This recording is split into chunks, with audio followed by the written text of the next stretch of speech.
Roll that footage. And there was a report that came out today that we're going to draft a cornerback or an offensive tackle. What if the replacement for Davante Adams, and by replacement, I don't just mean wide receiver. What if that guy's Brock Bowers?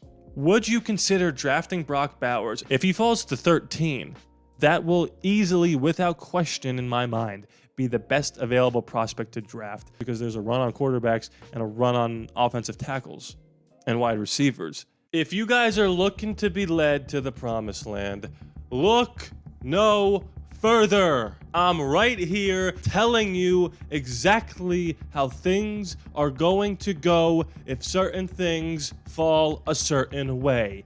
And if you look behind me, Brock Bowers, the best player in this draft, is a Las Vegas Raider. And who was the person not 2 weeks ago to suggest that this is a potential? Me. It was me. I'm not here to be braggadocious. I'm here to tell you this. The draft board fell a certain way. And because of 6 quarterbacks going in the first 12 picks, and because the Falcons and the Broncos are dumb teams who took quarterbacks when they probably shouldn't have, the best offensive weapon of the last 15 drafts fell right into the lap of Tommy T and AP and AOC or Gardner, and he's a Raider. And I saw some people going, well, we didn't need him. We didn't need him. Oh, we didn't need a guard either. But everybody liked the JPJ selection, right? And I did too. We'll make a separate video on that in a little bit. But Brock Bowers is a special player. And I suggested to you 2 weeks ago that we need to start planning for the potential future without Davante Adams, not because he wants to leave or because we're going to get rid of him, but because when you get older, you get worse as a player. And Davante Adams only has 2 or 3 great number 1 wideout years left. And we don't know if one of the quarterbacks on this roster or somebody we draft or trade for in the future, my eye itches, sorry, is going to be good enough by the time that Davante Adams is still at his peak, which means we need to find a future focal point of the offense. And I said to you, we are not going to get one of the 3 receivers, Harrison, Odunze, or Neighbors, and there was nobody good enough to take at 13. So if you think there's somebody good enough to take the place of Davante Adams, you either trade back or you take the tight end that can instantly change your game.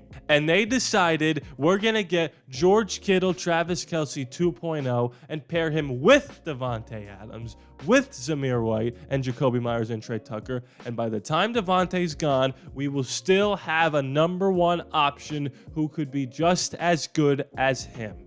And then I suggested maybe when you trade Davante, or if you don't even trade Davante, in the year 2025, you trade your first-round pick for Brandon Ayuk, and you've got Ayuk and Bowers, Kelce 2.0 and Adams 2.0. That is the big picture. And there's people going, well, we have Michael Mayer. What? I don't understand. We have 1 tight end already. You know, I guess the only thing we can do is maybe play with 2 of them.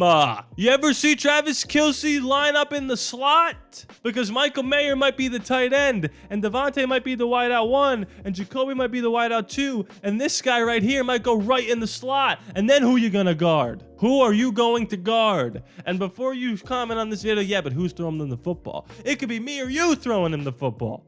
They're going to be wide open. Guys, the best player available, the best offensive prospect of the last 15 years is now a Las Vegas Raider. I said this in my live stream. It was an instant reaction, but this is for people who haven't seen that. You get to the top of the division by drafting Pro Bowl Hall of Fame type players. And I know those are lofty aspirations for a 21-year-old rookie, but he is an unbelievable talent. And if you want to beat the Chiefs, you need to have unbelievable talent. And I've made a separate video talking about the other draft players and about how Tom Telesco was willing to wait to get our tackle and our guard and our linebacker and our corner. But sometimes there's a player that's too good to pass up on. And this is what I was trying to warn you about. Not warn in a negative way, but prepare you, because the initial shock of this pick sent negativity throughout the whole fan base. And then they slept on it and woke up and saw Brock Bowers as a Raider and went, actually, oh my God, this is unbelievable. And the only reason I was warning you is to wear off that initial negativity. Because right when we were on the clock, I texted multiple Raider fans, family members, and friends. Brock Bowers is a generational player. We need to take him here. And they went, I just don't see that happening. And then when Roger Goodell said, Brock Bowers, I leapt up out of my seat. I screamed bloody murder in a good way. I was running around calling all the people saying, he's a generational player. Generational. And now we have him and Michael Mayer. Everyone's been saying it. Gronkowski Hernandez 2.0. We are rocking and rolling. And now with the pieces that Tommy T's added on the defensive side of the ball in free agency, and in the draft, this only further proves this was the right pick. By the rest of the picks that he's made, he showed you that he was going to get a need when it was of the right value, but sometimes there's a player that's too good to pass up on. And I understand it would have been nice to go up and get Jaden Daniels, but the Commanders were never going to let that happen. We didn't like Drake May. We didn't like J.J. McCarthy. The only other person we wanted is Penix. We were only going to take him if he fell to us. We were not going to go up and waste future firsts on a kid who might not be the guy. I think he is going to be the guy, and I actually don't hate the pick by the Falcons. But this is generational. This is as close as you can get to a guaranteed Pro Bowler day one. And you cannot complain about drafting Pro Bowlers, especially with the way our first-round picks have been going the last few years. This is not Damon Arnett. This is not Jonathan Abram. This is not Leatherwood. This is not Farrell. And for us to have a similar reaction to drafting those guys as we did this guy, that's a look in the mirror moment for some people. I saw some people rolling their eyes as if this was Cleveland Farrell. This is a 3-time unanimous first-team SEC All-American, damn it. This is not some scrub. Stop acting like Dave Ziegler or John Gruden is making these picks. This is a Pro Bowler.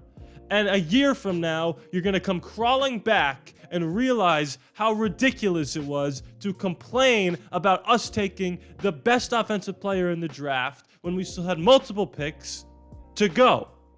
When we filled all the positions of need, and now all those people that went, oh my God, what are we doing, are already backtracking on those statements. I couldn't be happier. And the only reason I get a little hostile is because people need to take a second before they make their videos and comment away about how this was a bad pick. Because now, how do you think the pick is looking at the rest of the draft? And how's it going to be when he has 10 touchdowns and 1,000 yards his rookie year? Come back to this video when that happens. And when him and Michael Mayer are unstoppable and we're running the ball because we got two dogs blocking on the edges of the line and we got guards and tackles now. Come back to this video when that stuff happens. Check out the Patreon. Subscribe if you're new. This guy's generational. I told you it was going to happen, and I'm tired of people complaining about it. I'm tired. This is how you draft. This is how you draft. We're going to make the playoffs.